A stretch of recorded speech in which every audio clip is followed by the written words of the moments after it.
Hello दोस्तों, मैं हूं रोहिल ठाकुर और आप सबका स्वागत है गुरुकुल क्लासेस सागर में। तो सबसे पहले आप लोग गुरुकुल क्लासेस सागर के चैनल को सब्सक्राइब कीजिए, जिससे आपको आने वाले वीडियो समय पर मिलते रहें। और हम पढ़ रहे थे अभी वर्ल्ड ज्योग्राफी, जो कि हम 3D इमेजेस से पढ़ रहे हैं। जो क्या है, आपको लंबे समय तक याद रखने के लिए आपको इमेज देखना बहुत ज़रूरी है। और मैं भी ऐसे ही पढ़ता हूँ, क्योंकि जो अपन थ्योरी पढ़ लेते हैं वो थ्योरी थोड़े दिन बाद अपने आप ही अपने दिमाग से चली जाती है। लेकिन जब हम इमेज के द्वारा पढ़ते हैं अच्छे से, तो इमेज में क्या हमारे माइंड में सेट रहती है और वो हम बाद में कभी भूलते नहीं हैं। तो इसलिए हम अच्छे से 3D इमेज से आगे के चैप्टर पढ़ेंगे। तो हमने देखा था कि स्टार का फॉर्मेशन हो गया है और स्टार कैसे बनते हैं। तो मैंने बताया था कि स्टार नेबुला से बनते हैं, जो गैसों का समूह होता है, कई गैसें रहती हैं उसमें और धूल के कण वगैरह रहते हैं। तो वो नेबुला आज अलग से हम देखेंगे कि नेबुला है क्या। नेबुला उसमें इंग्लिश में बोलते हैं उसको नेबुला, और हिंदी में बोलते हैं नेहारिका। ठीक है, तो नेहारिका और नेबुला एक ही चीज़ है, नाम में कंफ्यूज मत होना आप। तो नेबुला और नेहारिका क्या होती है, ये सामान्यतः अंतरिक्ष, ऐसा लिख सकते हो, ये सामान्यतः अंतरिक्ष में पाई जाने वाली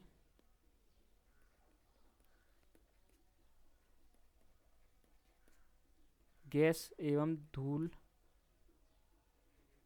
गैस और धूल के बादल हैं। ठीक है, तो हमने क्या देखा था कि इनसे क्या होता है, स्टार का निर्माण। आपको पता होगा हमारे यूनिवर्स में सबसे ज़्यादा गैस कौन सी रहती है, तो वो हाइड्रोजन है। अब हमारे स्टार में भी जो उसका एनर्जी का सोर्स रहता है, यानी ईंधन रहता है हमारे सन का, जैसे ये हमारा सन है, तो इसमें कोई तो ईंधन होगा, जल रहा होगा जब तो ये एनर्जी बाहर कर रहा है। ठीक है, उत्सर्जित कर रहा है। लेकिन अब वो कौन सा है ईंधन, तो वो रहता है हाइड्रोजन। हाइड्रोजन और हाइड्रोजन का एक एटम मिलकर क्या बनाते हैं, हीलियम बनाते हैं। ठीक, तो हाइड्रोजन पूरे ब्रह्मांड में सबसे ज़्यादा है। तो ये बादल जो रहते हैं इसमें सबसे ज़्यादा क्या रहता है, हाइड्रोजन। कौन से बादल, ये निहारिका वाले बादल, क्योंकि निहारिका क्या होती है, बादलों का समूह है। एक एक बादल और धूल का बादल रहता है, यानी गैस और धूल का। ठीक, तो इसमें हाइड्रोजन सबसे ज़्यादा है। तो इनसे क्या होगा, हमारे स्टार का निर्माण होगा, क्योंकि हमारे स्टार के निर्माण के लिए क्या चाहिए, हाइड्रोजन। तो जो निहारिका रहती हैं वो स्टार का फॉर्मेशन करती हैं, यानी उनका निर्माण करती हैं। ठीक, अब अब देख लीजिए निहारिका कैसी रहती है थोड़ी। हाँ, ये ओरिजिनल पिक है निहारिका की एक। तो ये 1990 के समथिंग फ़ोटो ली गई थी, हब्बल टेलीस्कोप है जो, उससे 1990 के समथिंग। ठीक, तो ये जो निहारिका है इसमें क्या है, देखो आप, यानी निहारिका ऐसी आप वो आकार में देखो तो निहारिका एक गैलेक्सी बराबर भी हो सकती है, गैलेक्सी से बड़ी हो सकती है और गैलेक्सी से छोटी भी हो सकती है। यानी इसमें क्या है कि कई स्टार बन रहे हैं। देखो, एक ए स्टार बन गया, अलग हो गया इससे, एक ए स्टार बन गया, अलग हो गया, और कई स्टार यहाँ पे बन रहे हैं। जो उजाला दिख रहा है यहाँ पे, स्टार का फॉर्मेशन चल रहा है यहाँ पे। और ये छोटे छोटे जो बिंदी दिख रहे हैं, ये क्या है, स्टार बन रहे हैं। तो निहारिका क्या करती है, स्टार यानी तारों का निर्माण करती है। क्योंकि ये बादल जो दिख रहे हैं, ये बादल, ये हाइड्रोजन और हीलियम जैसी गैसों के बादल हैं, जो एक स्टार के फॉर्मेशन के लिए ज़रूरी हैं। तो इनसे ठीक है स्टार बनते हैं। अब निहारिका का शेप देखो, ये रेगुलर शेप है, कोई रेगुलर शेप तो है नहीं है। तो कई शेप की होती है निहारिका, वो हमें अलग से पढ़ने की ज़रूरत नहीं है। बस आप ये ध्यान रखिए कि निहारिका गैस एवं धूल के बादल होते हैं जिनसे स्टार का फॉर्मेशन होता है। ठीक है, अब निहारिका का फॉर्मेशन कैसे होता है आपको ये भी याद रखना चाहिए। निहारिका कैसे बनती है, तो निहारिका बनती है हमारी, जैसे कोई स्टार है, हमने उसमें पढ़ा था, जैसे हमारा ये सन है। सन का अपन मास मानते हैं 1। ठीक, इसका मास कितना है, 1, यानी एक प्रकार से इसका द्रव्यमान कितना है, 1 है। ठीक है, अगर किसी स्टार का मास 1.4 ms से अधिक है, 1.4 ms से अधिक है, तो उसमें क्या होगा, एक विस्फोट होगा। विस्फोट को क्या बोलते हैं, सुपरनोवा। विस्फोट को सुपरनोवा बोलते हैं। ठीक, जो फूटता है उससे, वो फूटेगा तो दो चीज़ें बनेंगी। अगर उसका मास 1.4 ms से थोड़ा सा अधिक है, यानी कुछ समथिंग मान लो आप 1.4 ms से लगभग थोड़ा सा ज़्यादा है, ज़्यादा नहीं, थोड़ा सा, बिल्कुल मामूली। ठीक है, तो उससे क्या होगा, हमारे न्यूट्रॉन स्टार बनेंगे। यहाँ पे क्या होगा, अगर थोड़ा ज़्यादा है तो यहाँ पे क्या बनेंगे, न्यूट्रॉन स्टार। न्यूट्रॉन स्टार कितना रहता है, बस एक चम्मच बराबर रहेगा। और अगर इसको हम चम्मच में ले लें तो एक चम्मच बराबर जो न्यूट्रॉन स्टार है वो हमारे सन से कई गुना द्रव्यमान डेंसिटी बहुत ज़्यादा रहती है, उससे वेट भी बहुत ज़्यादा रहता है। तो न्यूट्रॉन स्टार बनता है, लेकिन इसके साथ क्या होती हैं, बहुत सारी गैस भी रिलीज होती हैं। गैसेस जो रिलीज होती हैं, उन गैसेस से क्या होता है कि हमारी निहारिका का निर्माण होता है। तो स्टार का निर्माण किससे होता है, निहारिका से। और निहारिका का निर्माण किससे होता है, जब स्टार फूटता है यानी उसमें विस्फोट होता है सुपरनोवा, तो उससे भी किसका निर्माण होता है, निहारिका का। तो दोनों का निर्माण एक दूसरे से हो रहा है, यानी निहारिका से हमारा स्टार बनेगा और स्टार से क्या बनेगी, निहारिका बनेगी। ठीक है, तो इतना समझ में आ गया होगा आपको। और आपको ज़्यादा पता होगा यहाँ पे कि अगर बहुत ज़्यादा 1.4 ms से बहुत ही ज़्यादा द्रव्यमान है, यानी बहुत ज़्यादा, 3+ कर लो यहाँ पे, बहुत ज़्यादा है, तो यहाँ पे विस्फोट होने के बाद क्या बनता है, ब्लैक होल। ठीक, वो हम पहले लेक्चर में पढ़ चुके हैं इसके पहले, तो वो आप देख लेना लेक्चर। तो आपको समझ में आ गया होगा कि निहारिका क्या होती है। ठीक है दोस्तों, अब इसका निर्माण भी पता चल गया। और हम देखेंगे अरोरास, बहुत ही अच्छी चीज़ है, आपने कभी देखी हो इमेज वगैरह में। तो अरोरा क्या होती हैं वो देख लेते हैं। तो इसको बोलते हैं अरोरा, या हिंदी में अरोरा भी बोलते हैं। इसके 2-3 नाम और हैं, वो भी देख लो आप, क्योंकि एग्ज़ाम में अलग अलग पूछ लेते हैं। तो इसको ज्योति, मेरु ज्योति या ध्रुवीय ज्योति, इंग्लिश में क्या बोलेंगे ध्रुवीय ज्योति को, पोलर लाइट्स। पोलर मतलब ध्रुव, पोलर, पोल मतलब ध्रुव होता है, और ज्योति का मतलब होता है लाइट्स। तो पोलर लाइट्स बोलेंगे इसको। देखो क्या, क्यों पोलर क्यों बोलते हैं, क्योंकि जो हमारी अर्थ है यानी पृथ्वी है, उसके क्या हैं, ऊपर साइड भी एक ध्रुव है, नीचे साइड ध्रुव है। ध्रुव क्यों, क्योंकि ये एक्सेस जो जाता है पृथ्वी का वो ऐसा है। तो जो एक्सेस के ऊपर यहाँ पे रहता है तो वो क्या, ध्रुव कहलाते हैं, यानी पोल। तो ये हमारे पोल हैं पृथ्वी के, ध्रुव। तो जो अब हमें अरोराज हैं ये हमेशा कहाँ दिखती हैं, एक तो उत्तरी ध्रुव यानी नॉर्थ पोल पे, और एक साउथ पोल पे, हमेशा पोल पे ही दिखती हैं। इधर अगर आप सोचो, क्योंकि हम कहाँ रहते हैं, भूमध्य रेखा के आसपास, हमारा भारत कहाँ पर है, यहाँ पे है थोड़ा। ठीक है, ये अगर हम मान लें कि इक्वेटर है, तो इक्वेटर यानी भूमध्य रेखा है, तो हम भूमध्य रेखा से थोड़े ऊपर हैं, यहाँ पे हैं, यानी हम पोल पे तो रहते नहीं हैं, तो हमें हमारे भारत में ये वाली अरोराज नहीं दिखेंगी। अब अरोराज होती क्या हैं, ये होती हैं यानी एक प्रकार से लाइट्स दिखती हैं हमारे लिए, कहाँ पे, यूनिवर्स में। यानी यूनिवर्स में नहीं, हमारे वायुमंडल में ही दिखती हैं। जो कहाँ, कौन सा, यानी हमारा वायुमंडल 5 परतों में डिवाइड है। एक तो होता है हमारा क्षोभ मंडल, समताप मंडल, मध्य मंडल, फिर आता है कौन सा, आयन मंडल, आयनोस्फेयर। आयन मंडल आता है, वहाँ पे जो हमारी गैसेस रहती हैं वो किसकी फॉर्म में रहती हैं, आयन की फॉर्म में। यानी जैसे कि जैसे हाइड्रोजन है, हाइड्रोजन में से अब अगर आप एक इलेक्ट्रॉन निकाल लो तो उस पर कौन सा चार्ज आ जाएगा, प्लस का चार्ज। ठीक, ऐसे ही अगर यानी आयन, जब आप केमिस्ट्री पढ़ोगे तो उसमें समझ जाओगे कि आयन क्या कहलाती है। जैसे कि एन है, इसमें से आप अगर एक इलेक्ट्रॉन निकाल लो, एन मतलब सोडियम, सोडियम में से अगर आप एक इलेक्ट्रॉन निकालो तो क्या हो जाएगा, आयनाइज्ड हो जाएगा, यानी इसका एक इलेक्ट्रॉन चला गया, तो इसको एक इलेक्ट्रॉन की कमी हो गई। तो कमी के लिए हम क्या करते हैं, साइन प्लस की, यानी इसको ज़रूरत है। ठीक है, अगर इलेक्ट्रॉन इसको दे दिया जाए एक एन सोडियम को, तो उस पर क्या हो जाएगा, माइनस चार्ज। तो क्या रहता है, जब पोलर लाइट्स हमारी सूर्य से क्या होती हैं, सोलर विंड वगैरह आती हैं। तो सोलर विंड जब आती हैं और हमारे आयन मंडल में एंटर करती हैं, तो आयन मंडल यहाँ पृथ्वी के चारों तरफ फैला हुआ है, यहाँ पे आयनाइज्ड गैस हैं। ठीक, तो इन गैसों से जब इनकी टक्कर होती है तो क्या, ये रमणीय यानी अच्छी दिखने वाली गैसेस, मतलब ज्योति यानी लाइट हमें दिखती है, तो उसको हम क्या बोलते हैं, अरोरा। जैसे कि आप इमेज में देख लो एक बार, फिर अच्छे से बताते हैं आपको। देखिए,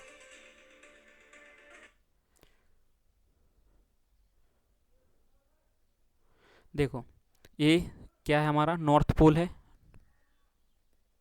नॉर्थ पोल में हमारे कई देश हैं ऐसे जो, जहाँ पे लोग रहते हैं, जैसे नॉर्वे है, और आइसलैंड वगैरह हैं यहाँ पे, और ग्रीनलैंड है, कनाडा है, तो क्या यहाँ पे जो लोग रहते हैं उनको इस तरह के दृश्य देखने को मिलते हैं। और ये हरे हरे कलर भी दिखता है ज़्यादा, और अपन को लाल कलर भी ज़्यादा दिखता है, क्योंकि जब हमारे, आपको पता होगा हमारे वायुमंडल में ज़्यादा गैस कौन सी हैं।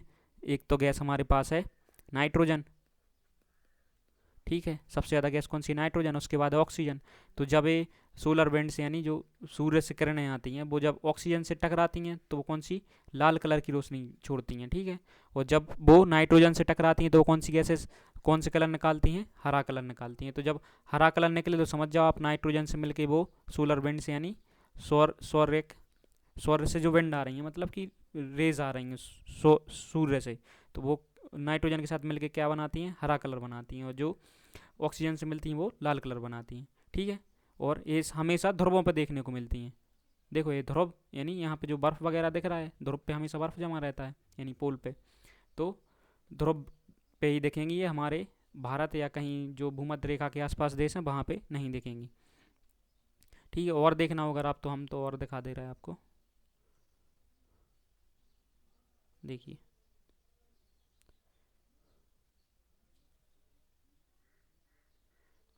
ये दिख रही हैं, ये क्या कहलाती हैं, अरोरास, या अरोरा, हिंदी में इसको बोलते हैं अरोरा, मेरु ज्योति और ध्रुवीय ज्योति, क्योंकि हमेशा ध्रुवों पर दिखाई देती हैं, ठीक है। तो आप ये याद रखना, इंपॉर्टेंट है, हमेशा आता है एग्जाम में, कोई सा भी एग्जाम हो उसमें अरोरा पूछी जाती हैं कि कहाँ पर दिखती हैं। और अरोरा देखो, एक तो नॉर्थ पोल पर दिखती हैं, यानी उत्तरी ध्रुव पर दिखती हैं, और एक साउथ पोल पर दिखती हैं।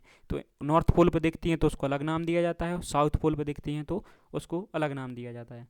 तो आपको पता होगा कि, देखो ये हमारा जैसे पूरी पृथ्वी मान लें हम, तो इक्वेटर, इक्वेटर मतलब भूमध्य रेखा,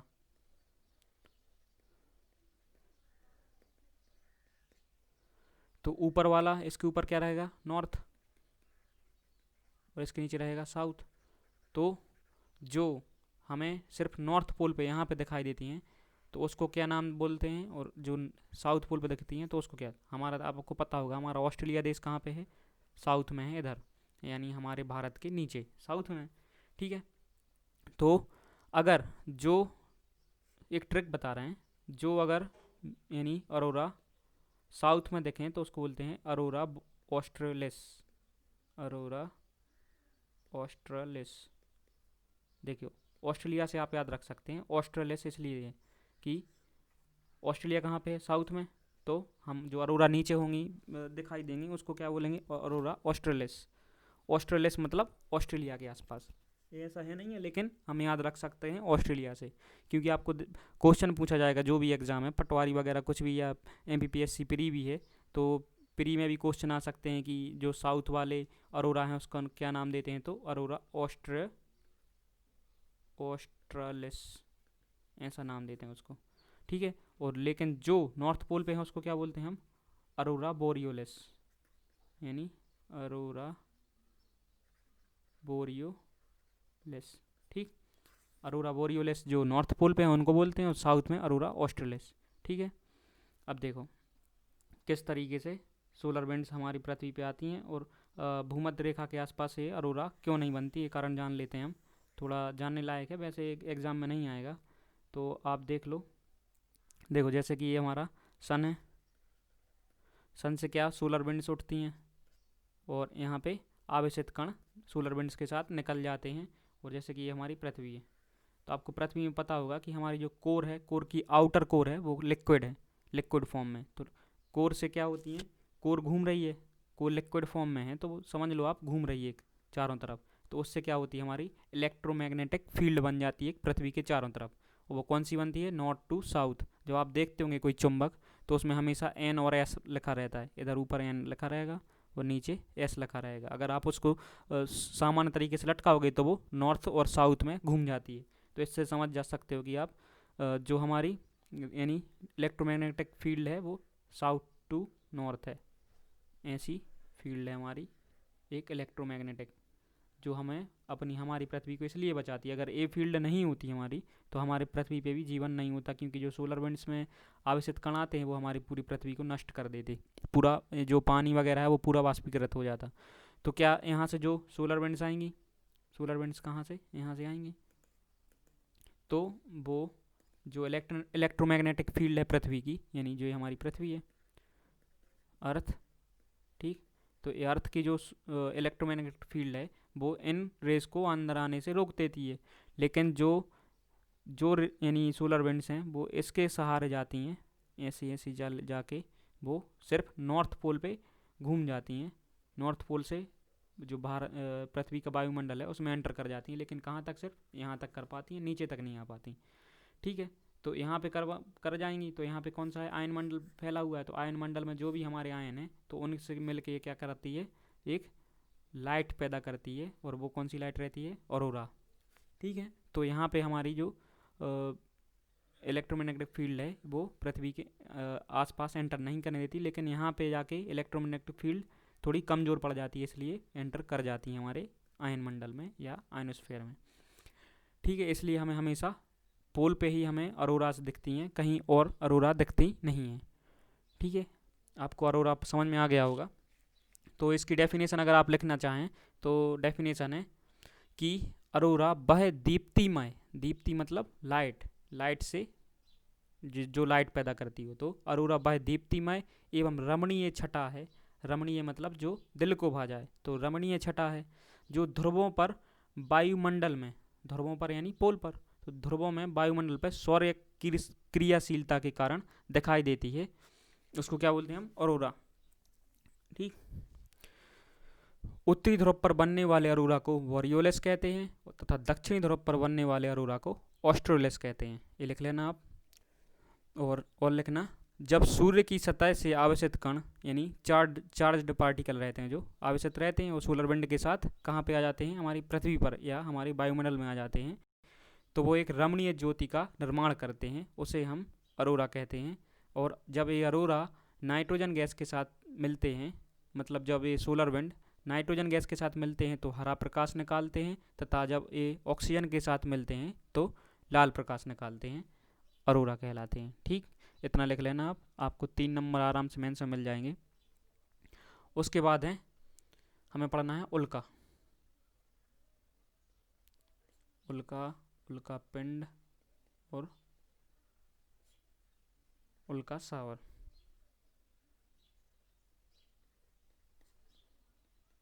इन दोनों में, तीनों में अंतर देखना में क्या होता है।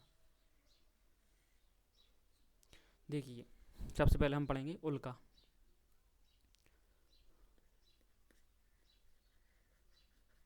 तो उल्का क्या होती है, जैसे कि हमारी ये पृथ्वी है, पृथ्वी का एक वायुमंडल है, अगर ये पृथ्वी मान लें हम, तो इसके चारों तरफ क्या है, इसका वायुमंडल। और हमें पता है आसमान में कई सारे ऐसे पत्थर घूम रहे हैं, जो हम अभी देखेंगे, एस्ट्रॉयड बेल्ट है, प्लूटॉयड बेल्ट है, उसमें देखेंगे अलग से। तो अब ये आप समझ लो कि कोई कुछ पत्थर ऐसे वायुमंडल में घूम रहे हैं अंतरिक्ष में, जो हमारे वायुमंडल में एंटर कर जाते हैं। तो जब हमारे वायुमंडल में एंटर करते हैं तो वायुमंडल क्या है, बहुत घना है हमारा, इसमें बहुत सारी गैसेस हैं, धूल के कण हैं। तो जब ये कोई भी पिंड है, पत्थर वगैरह कोई भी चट्टान है, तो ये कहाँ एंटर करते हैं तब, तो इसमें क्या होता है, घर्षण, घर्षण होता है यानी फ्रिक्शन। तो इस फ्रिक्शन के कारण क्या होता है कि इसमें आग लग जाती है, एक प्रकार से आग ऐसी चट्टान में पीछे पीछे की तरफ आग लगने जाती है, और जब ये आगे बढ़ता जाता है तो आग इसको जला के राख कर देती है बिल्कुल, यानी पृथ्वी पर टकराने नहीं देती। तो वो क्या कहलाता है, उल्का। यानी अगर पृथ्वी पर नहीं टकराएगा तो उसको उल्का बोलेंगे। ठीक, यानी मीटियोर, मीटियोर्स इंग्लिश में ऐसा बोलते हैं इसको, और हिंदी में उल्का बोलते हैं। लेकिन जब ये यानी आग लगने के बाद भी जाके कहाँ पे, पृथ्वी तक पहुँच जाए या पृथ्वी से टकरा जाए, तो उसको क्या बोलते हैं हम, उल्का पिंड। अगर पृथ्वी से टकरा जाए या पृथ्वी पर पहुंच जाए तो उसको उल्का पिंड या मीटियोरॉयड, मीटियोरॉयड बोलते हैं। ठीक है, और जब बहुत सारे पत्थर एक साथ हमारे यानी वायुमंडल में एंटर कर जाएं, लगभग 1 सेकंड में अगर हमें 60 उल्का एक साथ दिखें, यानी कितने 60 उल्का एक सेकंड में, अगर हमें 60 उल्का एक साथ दिख रहे हैं पृथ्वी में हमारे वायुमंडल में एंटर करते हुए, तो हम उसको क्या बोलते हैं? उल्का सावर। ठीक है, तो अब आप इनकी इमेज देख लो, थोड़ी इमेज देखने से आप समझ में आ जाएगा। देखिए, जो हमारी ये पृथ्वी है, देखिए ये सन है हमारा। सन के बाद यहाँ पे एक एक ग्रह आएगा, वो कौन सा? बुध रहेगा। बुध के बाद आएगा शुक्र। शुक्र के बाद पृथ्वी आएगी, और पृथ्वी के बाद यहाँ पे कौन सा ग्रह रहेगा? मंगल। ठीक है, और मंगल के बाद आता है यहाँ पे बृहस्पति। बृहस्पति मतलब जुपिटर। अब क्या होता है कि जो जुपिटर और मंगल यानी मार्स के बीच में, ये मार्स है और जुपिटर है, तो इन दोनों के बीच में बहुत सारे ऐसे छोटे छोटे पत्थर दिखाई देते हैं एक बेल्ट के रूप में। तो इसको हम क्या बोलते हैं? एक, इनको बोलते हैं हम, जो पत्थर दिख रहे हैं इनको बोलते हैं हम एस्टेरॉयड, और इस बेल्ट को बोलते हैं, पूरा बेल्ट है जो, इसको बोलते हैं एस्टेरॉयड बेल्ट। ठीक, तो जुपिटर और मार्स के बीच में जो बेल्ट पाया जाता है उसको एस्टेरॉयड बेल्ट बोलते हैं। और जब इनके बीच में भी कभी टक्कर होती है, इन एस्टेरॉयड्स के बीच में, तो कोई ना कोई एक पत्थर निकल के कहाँ? पृथ्वी या पृथ्वी आसपास के ग्रहों पर चला जाता है। तो जब ये पृथ्वी के वायुमंडल में एंटर करता है और जल के राख हो जाता है, तो उसको क्या बोलते हैं हम? उल्का। और लेकिन जब ये हमारे पृथ्वी से टकरा जाता है तो उसको क्या बोलते हैं हम? उल्का पिंड। ठीक है, तो टकराने पर उल्का पिंड, और जब राख हो जाए यानी पृथ्वी तक ना पहुंच पाए, सिर्फ वायुमंडल में ही राख हो गया है, तो उसको बोलते हैं हम उल्का। देखना आप एक इमेज, देखिए इस तरीके से जलते हुए नीचे आते हैं। अगर हम ये अपनी पृथ्वी मान लें, ये हमारी पृथ्वी है, देखिए यहाँ पे समुद्र वगैरह दिख रहे हैं। तो जब ये पत्थर, देखिए ये पत्थर आ रहा है हमारे वायुमंडल में, तो इसमें क्या हो रहा है? बहुत ज़्यादा फ्रिक्शन यानी घर्षण हो रहा है, क्योंकि यहाँ पे कौन सी बहुत सारी गैसेस हैं, नाइट्रोजन, ऑक्सीजन, और पूरे वायुमंडल में गैसेस फैली हुई हैं, धूल के कण हैं। तो क्या होता है इन गैसेस और धूल के कण वगैरह से जब फ्रिक्शन में, क्योंकि इनकी स्पीड क्या रहती है? बहुत तेज़। अब स्पीड तेज़ रहेगी तो इसमें क्या फ्रिक्शन भी होगा। आप अगर हाथ भी मलोगे ज़ोर ज़ोर से तो उसमें भी फ्रिक्शन होता है, उसमें भी हमें हीट लगती है कि हीट पैदा हो रही है। तो इसमें भी फ्रिक्शन हो रहा है, बड़े बड़े पत्थर हैं, तो ये क्या होते हैं? इनको जो घर्षण है वो जला के राख कर देता है। लेकिन कोई कोई उल्का रहते हैं जो कहाँ आ जाते हैं? पृथ्वी पर टकरा जाते हैं। और जो हम, आपको पता होगा पहले डायनासोर वगैरह रहते थे, तो उसका एक मेन कारण इन उल्का पिंडों की बारिश भी रहती है, क्योंकि जब उल्का पिंड धरती से टकराए तो क्या अब हमारे वायुमंडल का टेम्परेचर बहुत ज़्यादा बढ़ गया, क्योंकि ये धूल धूल के कण और जो बहुत सारी धूल थी वो पूरे वायुमंडल को ढक लेती है, और जो हीट रहती है पृथ्वी से निकलने वाली हीट वो बाहर यानी वायुमंडल में नहीं जा पाती, उसको हीट कवर करके रख लेती है। तो जो पेड़ पौधे थे, डायनासोर थे, वो पूरे जल के राख हो जाते हैं। इन्हीं उल्का पिंडों की वजह से हुआ था वो आपको अलग लेक्चर में देखेंगे एक बार। और जब ये उल्का पिंड लगभग हमें, जैसे ये दिख रहे हैं अभी, हमें कितने दिख रहे हैं? 3। अगर हमें ऐसे ही उल्का पिंड कितने लगभग एक सेकंड में 60 दिखें, तो उसको उसको क्या बोलते हैं हम? उल्का सावर, यानी मिटरॉइड सावर। ठीक, उल्का बारिश यानी उल्काओं की बारिश हो रही है। और इनको हम क्या बोलते हैं? कभी अपनी सामान्य भाषा में बोलते हैं हम इनको तारों का टूटना। जब हमें ये बहुत सारे दिखाई देते हैं हम तो बोलते हैं तारे टूट रहे हैं, लेकिन वो तारे टूट नहीं, वो एक पत्थर टाइप के रहते हैं जो हमारे वायुमंडल में एंटर कर जाते हैं। तो आप उल्का की डेफिनेशन इस तरीके से लिखना कि ये अंतरिक्ष में घूमते हुए कण हैं जो पृथ्वी के वायुमंडल में प्रवेश करते हैं, तब वायुमंडल घर्षण के कारण चमकने लगते हैं, तथा इस घर्षण के कारण यानी फ्रिक्शन के कारण जलकर नष्ट हो जाते हैं। उन्हें उल्का कहते हैं। नष्ट हो गए तो उल्का कहेंगे। उल्का पिंड के लिए डेफिनेशन क्या रहेगी कि कभी कभी वायुमंडल घर्षण के बावजूद पूर्णतः नहीं जल पाते तथा पृथ्वी से आकर टकरा जाते हैं, तब इन्हें उल्का पिंड कहते हैं। ठीक है, अब आपको पता होगा कि उल्का पिंड कहीं ना कहीं तो टकराए होंगे, तो सबसे बड़ा उल्का पिंड कहाँ पे है? हमारा होवा वेस्ट है, यानी उल्का पिंड ने एक सबसे बड़ा गड्ढा किया था, वो कहाँ पे है? होवा वेस्ट, अफ्रीका, नमीबिया में।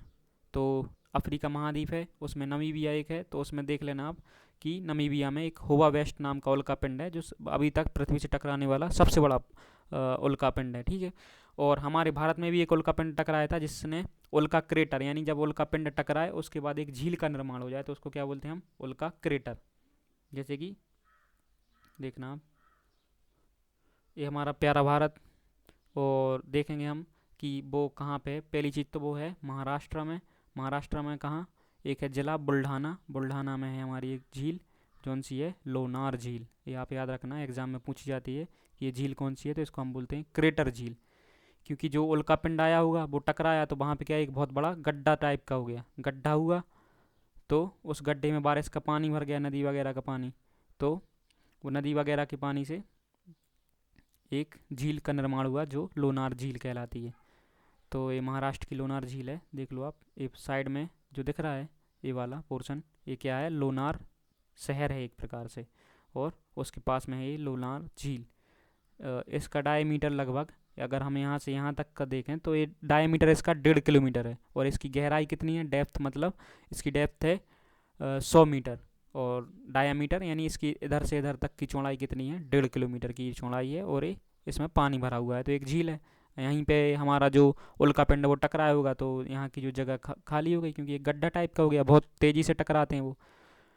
ठीक है, ये बहुत कई साल पुरानी चीज़ है, तो उससे तो ये याद रखना आप, कौन से ज़िले में, बुल्ढाना जिला, और राज्य कौन सा है, महाराष्ट्र। महाराष्ट्र में झील का नाम क्या है, लोनार झील, लोनार लेक। ठीक, अब देखते हैं हम आगे। उल्का वृष्टि हमें पता चल ही गया है, तो क्या जब जो उल्का पिंड वगैरह रहते हैं, और तो उल्का पिंड में क्या होता है, एक चमकने लगते हैं, तो उसको हम कभी कभी, जैसे चमक रहा है बहुत ज़्यादा, तो इसको हम कभी कभी फायर बॉल बोलने लगते हैं, क्योंकि ये देखिए फायर बॉल की तरह दिख ही रहा है, जिसमें आग ही लगी है और एक गन टाइप का है, तो इसको फायर बॉल बोलते हैं। लेकिन कभी कभी इसमें क्या होता है, एकदम से एक धमाका हो जाता है, यानी फूट जाता है, किस घर्षण के कारण फूट जाता है, इसको क्या बोलते हैं, इस धमाके को बोलते हैं बोलाइड। याद रखना, अगर उल्का पिंड में एक धमाका हो गया जोरदार आवाज़ के साथ, तो उसको बोलते हैं बोलाइड। बोलाइड, देखिए उल्का क्रेटर आपने याद कर ही लिया है, तो अब हम देखते हैं एस्ट्रॉयड, एस्ट्रॉयड बेल्ट। देखना, तो जो ये देख रहे हैं, तो ये जो मंगल यानी मार्स और जुपिटर के बीच में जो पत्थर वगैरह या जो पिंड हैं, जो ग्रह नहीं है, यानी इनको ग्रह की परिभाषा नहीं दी गई है। अब ग्रह की परिभाषा क्या है वो हम आपको बताएंगे अभी बाद में। देख लो आप, ग्रह की परिभाषा 2006 में आईएयू, आईएयू मतलब इंटरनेशनल एस्ट्रोनॉमिकल यूनियन, जिसका हेडक्वार्टर कहाँ पे है, पेरिस में। पेरिस आपको पता होगा, फ्रांस देश में, फ्रांस की राजधानी पेरिस है। तो 2006 में एक आईएयू की समिट यानी एक बैठक हुई थी, वो कहाँ पे हुई थी, प्राग, यानी चेक गणराज्य है, एक यूरोप का एक देश है चेक गणराज्य, यानी चेक रिपब्लिक, उसकी एक राजधानी है प्राग। तो प्राग, प्राग में हुआ थी क्या, इसकी बैठक, एक समिट। ठीक, तो इसकी बैठक हुई थी, तो बैठक में क्या बताया उनने कि वो ग्रह माने जाएंगे, यानी अगर हम पृथ्वी की माने तो पृथ्वी एक ग्रह प्लेनेट है, तो प्लेनेट की इन्हें डेफिनेशन दी कि 3 चीज़ें, एक तो उसका आकार गोल होना चाहिए, ठीक, यानी उसके पास इतना गुरुत्वाकर्षण रहना चाहिए कि वो अपना आकार गोल रख सके, तो इसका गुरुत्वाकर्षण यानी ग्रेविटी इतनी रहना चाहिए कि वो अपना आकार गोल रख सके, और वो एक रेगुलर पाथ, रेगुलर पाथ यानी एक नियमित कक्षा में सूर्य की परिक्रमा करे, सूर्य की परिक्रमा करें, यानी वो किसी, ऐसा नहीं होना चाहिए कि वो इरेगुलर टाइप में, देखिए जैसे इसकी पृथ्वी की है, तो पृथ्वी की एक रेगुलर पथ है कि इसी जगह से वो अब सूर्य की परिक्रमा करेगा, ऐसा नहीं है कि कभी इधर घूम जाए, कभी मंगल की कक्षा को काट दे, कभी जुपिटर की कक्षा को, वो हमेशा एक ही जगह से चक्कर लगाएगी। तो उसकी एक कंडीशन तो है कि ग्रह के लिए वो एक रेगुलर पाथ में सूर्य का भ्रमण करें। अभी जो प्लूटो को 2006 में हटा दिया गया है, वो इसीलिए हटाया है क्योंकि वो किसका, नेपच्यून और यूरेनस की कक्षा को काट रहा था, यूरेनस और नेपच्यून की कक्षा को, क्योंकि यूरेनस और नेपच्यून की कक्षा थी तो वो जो प्लूटो था तो वो इनकी कक्षा से काट के निकल रहा था, इसलिए उसको 2006 में प्लूटो को हटा दिया गया है ग्रह की लिस्ट से। अब पहले हमारे 2006 के पहले ग्रह थे 9, और एक सूर्य था, तो टोटल मिला के एक सूर्य प्लस 9 ग्रह हमारे सौरमंडल में थे। लेकिन अब 2006 के बाद क्या हो गया कि एक सन है हमारे सौरमंडल में यानी सोलर सिस्टम में, और 8 ग्रह यानी प्लेनेट हैं। ठीक, तो हटा दिया गया है इस कारण से। तो एस्ट्रॉयड बेल्ट में क्या रहता है कि एक ग्रह की परिभाषा के लिए सही नहीं रहते, क्योंकि ये क्या एक दूसरे की कक्षा को भी काटते हैं, और इतना इनका यानी ग्रेविटी इतनी भी नहीं है कि अपना आकार गोल रख सकें। इनका इरेगुलर शेप रहता है, यानी ये गोल नहीं रहते हमारी पृथ्वी की तरह। तो इनको क्या बोलते हैं, हम एस्ट्रॉयड बोलते हैं। एस्ट्रॉयड की कोई एक कंफर्म वो परिभाषा नहीं दी गई है, लेकिन आप देख सकते हैं, लिख लो अगर आपको लिखना है एस्ट्रॉयड की परिभाषा, तो पत्थर एवं धातुओं के ऐसे पिंड जो सूर्य की परिक्रमा लगा रहे हैं। पत्थर एवं धातुओं के ऐसे पिंड जो सूर्य की परिक्रमा लगा रहे हैं, जो इतने छोटे हैं कि इन्हें ग्रह नहीं कहा जा सकता, क्षुद्र ग्रह या एस्टेरॉयड कहलाते हैं। और मंगल और बृहस्पति के बीच में जो जहाँ पे ये पाए जाते हैं, जहाँ यानी ये पाए जा रहे हैं इकट्ठे, जहाँ पे दिख रहा है, तो इनको क्या बोलते हैं, एस्टेरॉयड बेल्ट बोलते हैं। एक बेल्ट और है, उसको काइपर बेल्ट बोलते हैं, वो हम अभी बाद में देखेंगे। क्योंकि 2006 तक तो जो एस्टेरॉयड थे, तो वो मंगल और बृहस्पति के बीच में, और एक काइपर बेल्ट है हमारे सौरमंडल के बाहर, तो उसको भी एस्टेरॉयड बोलते थे। लेकिन अब उनको 2008 में एक कहाँ पे समिट हुई थी, ओस्लो में। एक तो 2006 की ये समिट कहाँ की थी, प्राग की, लेकिन अब कहाँ समिट होती है 2008 में, ओस्लो की, ओस्लो में। कौन सी समिट होती है, IAU की समिट होती है, यानी इंटरनेशनल एस्ट्रोनॉमिकल यूनियन, जिसका हेडक्वार्टर कहाँ है, पेरिस। ये याद रखना, आप पूछ लेते हैं कहीं कहीं। तो ओस्लो में जो समिट होती है, उसमें क्या होता है, जो काइपर बेल्ट यानी जो यूरेनस और नेपच्यून यानी प्लूटो के समथिंग जो बेल्ट रहती है, उसको क्या, वरुण के बाद जो भी वो पिंड रहते हैं उनको बोलते हैं प्लूटॉइड। यानी पहले इसको एस्टेरॉयड में रखा जाता था, लेकिन अब इसको बाद में 2008 के बाद क्या कह दिया, ये प्लूटॉइड है, यानी प्लूटो को भी इसमें रख दिया। उन्होंने प्लूटो को ग्रह में से निकाल के बौना ग्रह बनाया था। ठीक है, तो बौना ग्रह और प्लूटॉइड दोनों में आता है कौन सा, हमारा प्लूटो। तो जो भी एस्ट्रॉयड, अब मेनली जो एस्ट्रॉयड हैं वो हमेशा इसी में पाए जाते हैं, लेकिन पहले कहाँ भी पाए जाते थे, काइपर बेल्ट। वो काइपर बेल्ट बता रहे हैं कहाँ पे था, वो हमारे यानी सोलर सिस्टम से बाहर का है। देखिए जैसे कि ये हमारा सन मान लो आप, ठीक। सन के बाहर छोटा ग्रह कौन सा है, बुध यानी मरकरी, ये वीनस, और ये हमारी पृथ्वी है। ठीक, पृथ्वी के बाद कौन सा आएगा, मार्स आ जाएगा, और मार्स के बाद क्या है, एस्ट्रॉयड बेल्ट है। ऐसा लिख लो आप।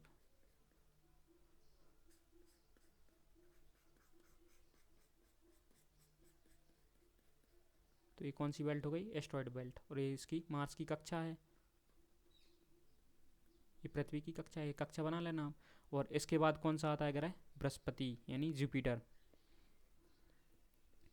और लास्ट में और एक दो ग्रह और हैं, ऐसे देख लेना आप। और एक ग्रह लास्ट में, वरुण। तो वरुण, वरुण के बाद क्या था, प्लूटो। प्लूटो को तो ग्रह की लिस्ट से हटा दिया गया है, लेकिन अब जो वरुण के बाद जो भी पिंड आएंगे, तो वो कौन सा बेल्ट कहलाएगा, वो काइपर बेल्ट। यानी ये अपना वरुण हो गया। वरुण के बाद क्या है, एक काइपर बेल्ट रहता है इसके, यानी चारों तरफ, सूर्य के चारों तरफ है, ऐसा है। समझ रहे हो आप। तो इसको काइपर बेल्ट बोलते हैं, और जो यहाँ जुपिटर और इसके बीच में मार्स के बीच में, उसको एस्ट्रॉयड बेल्ट बोलते हैं। तो अब जो वरुण के बाद जो भी यानी पिंड हैं, उनको क्या बोलते हैं हम, प्लूटॉइड। पहले ये एस्ट्रॉयड में जोड़े जाते थे, लेकिन 2008 के बाद इसको क्या बोल दिया गया, प्लूटॉइड। तो एक अलग नाम दिया गया है, इसलिए आप याद रखना 2006 में इस 2006 में एस्ट्रॉयड बेल्ट में ही शामिल था, लेकिन इसको बाद में प्लूटॉइड नाम से अलग कर दिया गया। ठीक है, अगर एस्ट्रॉयड काइपर बेल्ट की मेरे पास इमेज होगी तो मैं बता रहा हूँ आपको।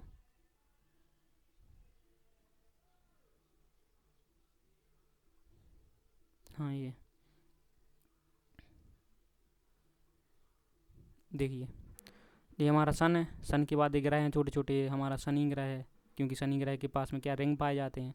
शनि ग्रह के बाद ये अरुण है, ये वरुण है, ये फिर प्लूटो है। ठीक है, ये प्लूटो है, ये अरुण वरुण। अब जो यानी हमारे यहाँ पर सोलर सिस्टम ख़त्म हो जाता है। अब सोलर सिस्टम के बाद जो बेल्ट है, ऐसे देखिए, यहीं पे एस्ट्रॉयड बेल्ट था, ये एस्ट्रॉयड बेल्ट। तो एस्ट्रॉयड बेल्ट में भी ऐसे ही छोटे छोटे जो पत्थर पाए जाते थे, और काइपर बेल्ट में भी ऐसे पत्थर पाए जाते हैं। और जो पत्थर इन पाए जाते हैं काइपर बेल्ट में, इनको क्या बोलते हैं, प्लूटॉइड। जबकि एस्ट्रॉयड बेल्ट में जो पत्थर या चीज़ें पाई जाती हैं, उसको क्या बोलते हैं हम, एस्टेरॉयड।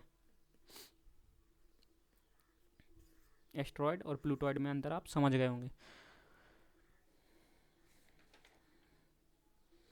चलिए दोस्तों, फिर मिलते हैं अगले लेक्चर में। अब लेक्चर बहुत लंबा हो गया है, तो अगले लेक्चर में मिलेंगे। सबसे पहले आप चैनल को सब्सक्राइब कीजिए, और ऐसे ही बेसिक चीज़ें हैं जो हम आपको बताते रहेंगे। थोड़ी इमेजेस और बची हैं शायद जो हमने आपको नहीं दिखाई हैं अच्छे से, तो वो इमेजेस देख लो आप। ये तो देख गई है, आप देखिए ये क्या आ रहा है, एक उल्का पिंड आ रहा है कहाँ पे, पृथ्वी पे। और अगर ये पृथ्वी से टकरा गया तो इसको उल्का पिंड बोलेंगे, अगर नहीं टकराया तो क्या बोलेंगे, उल्का। वो जो एस्ट्रॉयड बेल्ट है उसमें हमें ऐसा नज़ारा दिखता है, इस तरीके से पत्थर घूमते रहते हैं चारों तरफ। ठीक है, तो ये एस्ट्रॉयड बेल्ट की एक इमेज है, जो पत्थर दिख रहे हैं इसमें हमें, तो इसको क्या बोलते हैं हम, एस्ट्रॉयड।